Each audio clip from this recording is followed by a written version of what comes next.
and welcome back to Homestead Corner. Today I want to share a 2-ingredient, all-natural fever reducer for you to have for your family.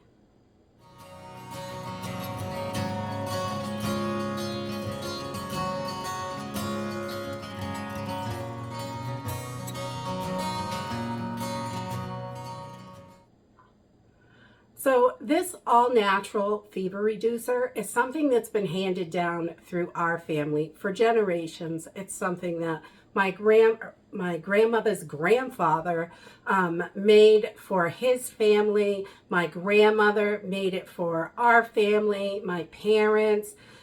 This has just been handed down through generations, and it's just 2 ingredients that everybody should have in their kitchen.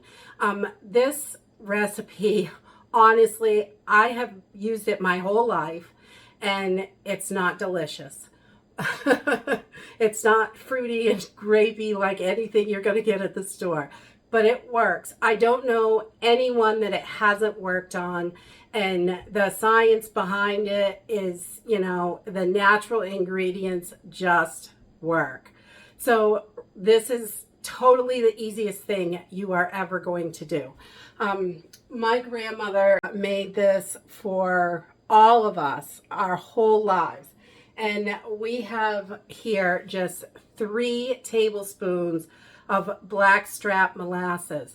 Now, blackstrap molasses is the best because it is high in vitamin B6. It's high in iron. It is high in potassium. So it's going to help boost your system, which is why you need the molasses. Now, if you don't have blackstrap molasses, any molasses will do. But the blackstrap has got more oomph to it to help boost your immune system. And the other ingredient that I think everybody's got it in their cabinet is just some good old ground ginger. Ground ginger, it heats up your system. And I'll tell you, when you take this, if you have got a fever, you are going to want to get that broken. Fevers can be deadly. The ginger is going to sweat it out of you. It will break that fever, but you're going to feel like you just took a shower and you're going to need one. Oh my goodness. It burns that fever right out of you. And between the two mixed together, it really, really is probably the most easiest and amazing treatment that you can do at home for a fever. So on your molasses, any molasses will work. So, but the blackstrap does have more nutrients in it. So that's the best thing that you could use in this recipe. And my grandmother always used ground ginger. I would imagine that fresh ginger, if you have it, would work even better because, just grind it so it is just a pulp and mix it in. But we always used just straight up dried ground ginger because that's what was in the house and it worked. So I've got 3 tablespoons of blackstrap molasses and I'm putting 2 tablespoons of ginger in here. And then I'm just going to mix this up. And you want to mix it until everything is really combined. And that is a lot of ginger. Yes, it is. But when you've got if you've got a fever, and we all know how dangerous fevers can be, sometimes we don't have anything in the house. Or if you'd rather go natural, this is it. It's probably, it's my favorite, definitely, of all the remedies that I learned from my family. And this one, it turns a nice light color. And you're going to notice after a few hours, it's going to bubble a little bit. Not a lot, but you will see little air bubbles come up. You can see one starting right there.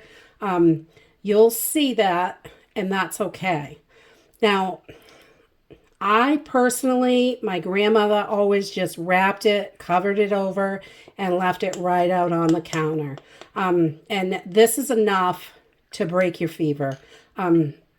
I've We've been using this for years, forever, generations in our family.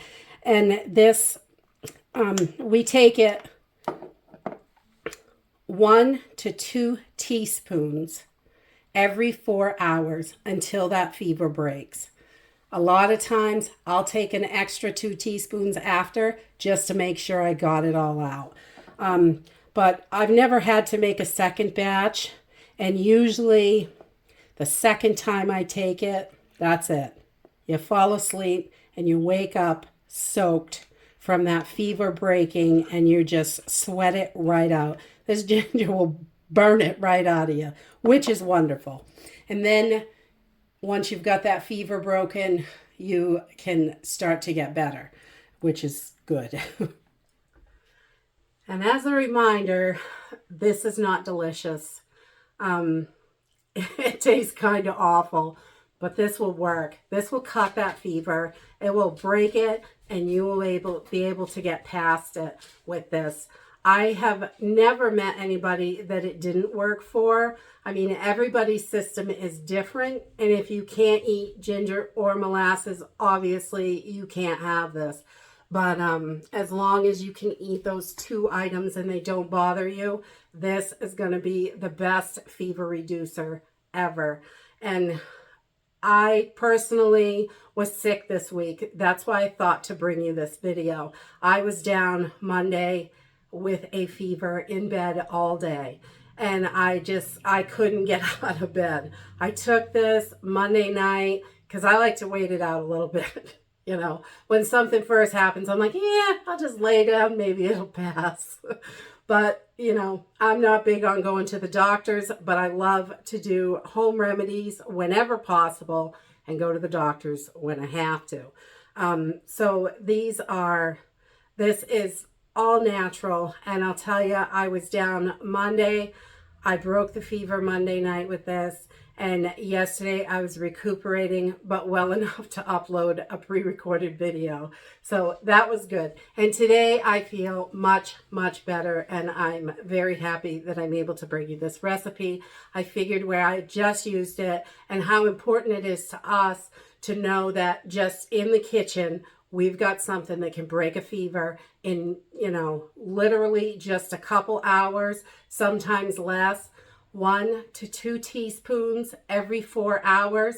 Usually by the second round of it, you're good to go. It breaks it. And then you can start healing, which is great. So I just wanted to share this with you because this is such a good remedy to have in your little book or wherever you keep things. And if you don't have medication or you'd rather go natural, this is it. We love this recipe. And that is it for today. If you like this video, give me a thumbs up. Subscribe. I'll see you in the next video. Bye.